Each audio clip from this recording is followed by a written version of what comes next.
David Beckham നിശ്ചലമായ പന്തുകൊണ്ട് ജാലവിദ്യ തീർക്കുന്ന മാന്ത്രികൻ.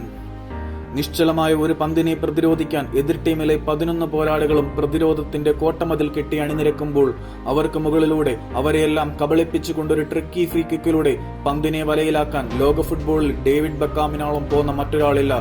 അതുകൊണ്ട് തന്നെയാണ് ഫുട്ബോൾ ലോകം അയാളെ അങ്ങനെ വിളിക്കുന്നത്, the real deadly dead ball specialist. അന്നും ഇന്നും എന്നും ലോക ഫുട്ബോളിലെ ഐക്കൺ താരമാണ് ഇംഗ്ലീഷുകാരനായ ഡേവിഡ് ബെക്കാം. ഫുട്ബോളിൽ നിന്നും വിരമിച്ചിട്ടും ഇത്രയും താരപ്രഭയോടെ ഉദിച്ചുയർന്നു നിൽക്കുന്ന പ്രതിഭാസങ്ങൾ വേറെ ഉണ്ടാകുവാനിടയില്ല. മികച്ചവരിൽ മികച്ചവരെ കാഴ്ചക്കാരാക്കി കളിക്കളത്തിനപ്പുറത്തേക്ക് വരെ മികവ് തെളിയിച്ചവനായിരുന്നു ഇംഗ്ലണ്ടിന്റെ പ്രിയപുത്രൻ. ഫുട്ബോൾ സാമ്രാജ്യത്തിൽ ഫ്രീ കിക്കിനും ഗ്ലാമറിനും ഒരു പര്യായമുണ്ടെങ്കിൽ അത് ബെക്കാമാകും. കളിക്കളത്തിൽ എതിർ പോസ്റ്റിലേക്ക് വെടിക്കെട്ട് ഷോട്ടുകൾ ഉതിർത്തും കണ്ണഞ്ചിപ്പിക്കുന്ന ഫ്രീ കിക്കുകൾ കൊണ്ടും ആരാധകരെ കയ്യിലാക്കിയവൻ. 2 പതിറ്റാണ്ടിനു മുൻപ് ഫ്ലോറന്റീനോ പെരസ് എന്ന ഫുട്ബോൾ ബിസിനസ്സിലെ തലവന്മാരിൽ ഒരാൾ ഡേവിഡ് ബെക്കാമിൽ കണ്ണുവെച്ചത്, ബെക്കാം മാഡ്രിഡിൽ വേണമെന്ന് നിശ്ചയിച്ചത് കളിമികവിനേക്കാൾ അയാളുടെ വിപണി മൂല്യം കൊണ്ടായിരുന്നുവെങ്കിൽ എന്തായിരിക്കും അയാളുടെ മാർക്കറ്റ് വാല്യൂ?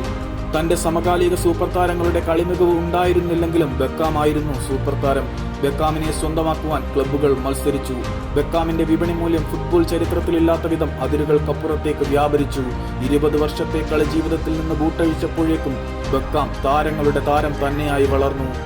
ഇംഗ്ലീഷ് ഫുട്ബോളിലെയോ ലോക ഫുട്ബോളിലെയോ എക്കാലത്തെയും മികച്ച താരങ്ങളുടെ പട്ടികയിൽ ബെക്കാമിന്റെ പേര് നമുക്ക് കണ്ടെത്താനായേക്കില്ല. പക്ഷേ ലോകത്തിലെ ഏറ്റവും പ്രശസ്തനായ ഫുട്ബോളിനെ കാലദേശങ്ങൾക്കപ്പുറത്തേക്ക് പടർത്തിയ താരങ്ങളുടെ പട്ടികയിൽ ഒന്നാമനായിരിക്കും ബെക്കാം. ഫുട്ബോളിലെ എക്കാലത്തെയും മികച്ച അംബാസിഡർ എന്ന പദവിയും ബെക്കാം എന്ന പേരിനപ്പുറത്തേക്ക് പോവുകയില്ല. ഇതുതന്നെയാണ് ബെക്കാം എന്ന താരത്തെ ലോകത്തിന്റെ പ്രിയതാരമാക്കുന്നതും. ബെക്കാം വിരമിച്ചു എന്ന വാർത്ത വന്നപ്പോൾ സോഷ്യൽ മീഡിയയിൽ പിന്നെ മറ്റൊന്നും ഉണ്ടായിരുന്നില്ല. 20 വർഷം നീണ്ട കരിയറിനിടെ ബെക്കാം ഇംഗ്ലണ്ടിന് വേണ്ടി 115 മത്സരങ്ങളിൽ ബൂട്ടണിഞ്ഞു. Manchester United, Real Madrid, Los Angeles Galaxy, AC Milan എന്നീ ക്ലബ്ബുകൾക്ക് വേണ്ടി ജേഴ്സി അണിഞ്ഞ ബെക്കാം ഈ ടീമുകളിലെല്ലാം അതത് രാജ്യത്തെ ലീഗുകളിലെ കിരീടം നേടി. ഈ നേട്ടം കൈവരിച്ച ഏക ഇംഗ്ലീഷ് ഫുട്ബോളറാണ് ഡേവിഡ് ബെക്കാം. 1992 ബെക്കാം യുണൈറ്റഡിന്റെ സീനിയർ ടീമിലെത്തുന്നത്. 2003 ടീം ഇടുമ്പോൾ യുണൈറ്റഡിന് വേണ്ടി ബൂട്ടണിഞ്ഞത് 394 കളികൾ. ഇത്രയും കളികളിൽ നിന്നും 85 ഗോളുകൾ ബെക്കാം സ്വന്തം പേരിൽ കുറിച്ചു. 2007 വരെ റയൽ മാഡ്രിഡിൽ 157 മത്സരങ്ങളിൽ നിന്ന് 19 ഗോളുകൾ, ലോസ് ആഞ്ചൽസ് ഗാലക്സിയിൽ 118 കളികളും 20 ഗോളുകളും, AC മിലാനിൽ 33 കളികളിൽ നിന്നായി 2 ഗോളുകൾ. ഏറ്റവും ഒടുവിൽ PSG-യിലെത്തി പാരീസിൽ വെച്ച് ബൂട്ടടിക്കൽ. PSG-യെ ലീഗ് ചാമ്പ്യന്മാരാക്കുന്നതിൽ നിർണായക പങ്കുവഹിച്ച ശേഷമാണ് ബെക്കാം പടിയിറങ്ങിയത്.